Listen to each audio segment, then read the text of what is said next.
Greetings, adventurers, and welcome to another episode of the Paranormal Industrial Complex, where we extrapolate, interpolate, and investigate all manner of things paranormal, extra-normal, and abnormal. And today, my friends, we are going to take a trip. Oh, baby! We are going back to the heady days of the high Gothic UFO experience. Oh, baby! I'm talking about the 1970s. Oh, yeah, baby! Check it out! I'm going to tell you today about one of the most famous UFO abductions of all time, the Allagash Abductions. Now, some of you may not have heard of these because I don't think they ever really got enough press as they should have, but this is a wild one, so check it out. October 20th, 1976, 4 friends from the Massachusetts College of Art, Chuck Rack, Charlie Foltz, and identical twins Jim and Jack Wiener, decide to take a 12-day canoe expedition down the Allagash River through some of the wildest country you have ever seen. I am talking desolation. I am talking nothing but trees and freaky forest animals. I am talking about UFO Central, baby. Oh, yeah. Now, check it out. Everything's going cool for the first 3 days. They're cruising down the river, catching a little salmon. They decided they're going to do a little night fishing. You know what? Catch a little more of that salmon to stock up a little bit. So they go out on Eagle Lake, which frankly is a very large lake in northern Maine. And they're out there, everything's going cool. And then they see that ultimate harbinger of all UFO abductions everywhere, a light in the sky. Oh yeah, baby. And I'm not just talking like a pinprick of light, like it's a little Cessna 152, beeping along, or a helicopter, or whatever. Oh no, baby. I'm talking about this thing is bigger and brighter and whiter than the moon. And it's hanging low. And it seems like it's looking for something. So one of the guys gets the bright idea, hey, maybe I'll flash this thing. So he picks up a flashlight, fires off a little SOS at the thing. Well, apparently this might not have been the best idea in the world because the thing drops out of the sky and comes right at them across the lake. Oh, the devil, what are we going to do now?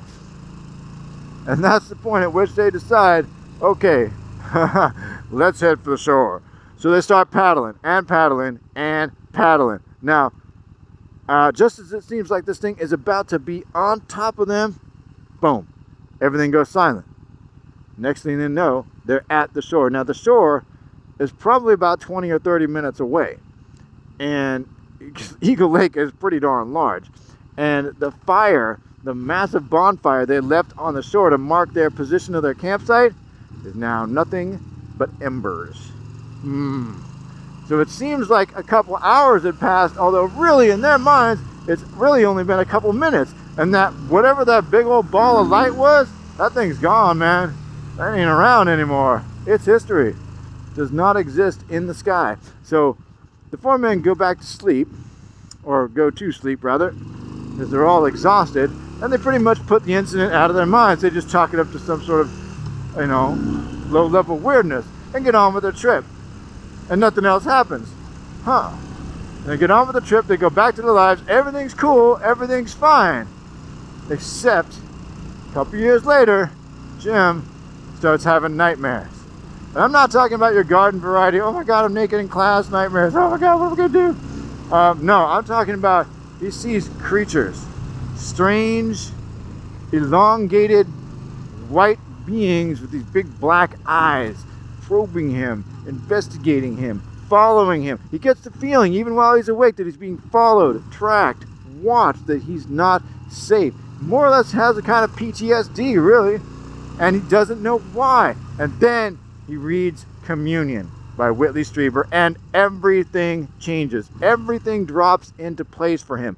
Everything becomes apparent. Now he knows what's going on. He goes to a UFO convention, and there he meets the UFO author Raymond Fowler, who encourages him and the other men to undergo hypnotic regression. So they do. All 4 men separately go under hypnotic regression. All 4 men tell the exact same tale, which is this. They're on the lake. They fire off the SOS. The thing drops out of the sky, comes across the lake at them. They start paddling and paddling and paddling, but they're not remotely fast enough.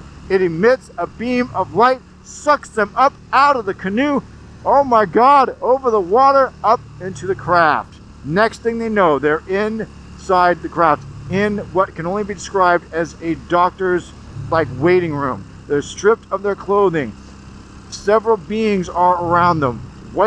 Thin white bodies, large bulbous heads, black eyes, no mouths, probing them, investigating them, taking samples from them. They are talking to the men with their eyes. In other words, they are communicating telepathically.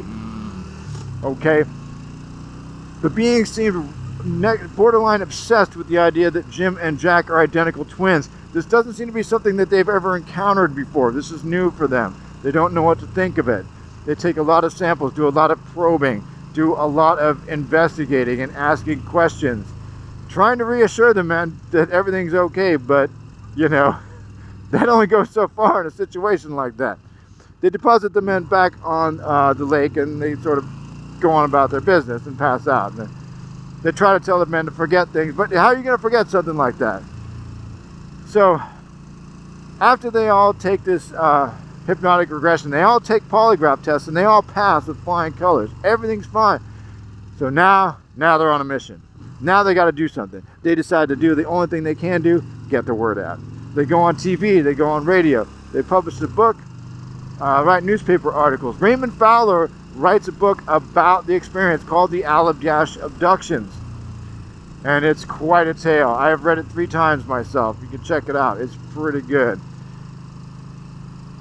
And everything's going fine. And, you know, as a UFO abduction case, it gains pretty good notoriety. Unsolved Mysteries films an episode of it, and it becomes one of the most popular episodes of all time.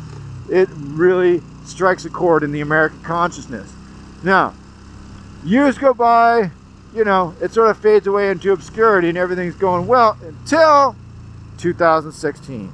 Chuck Rack has a falling out with the other 3 men, and he does an interview with a local newspaper where he says they made the whole thing up. It was nonsense from start to finish. What he calls an example of elaborate storytelling. The whole thing an elaborate hoax. The whole thing nonsense, start to finish. Well, needless to say, the other 3 stick by their story. Okay, they're saying, I don't know why he's saying this. This all happened. What he's saying is crazy. Now, hang on just 1 second. What did I say earlier in this program, or earlier on this show? Just because you say you're the man doesn't mean you're the man. And just because you say you're not the man doesn't mean you're not the man. In other words, just because you say that this was all false doesn't mean it was all false. Same thing if it's true. Okay? Now, I don't know what went on between Chuck and the other 3 guys. I really don't.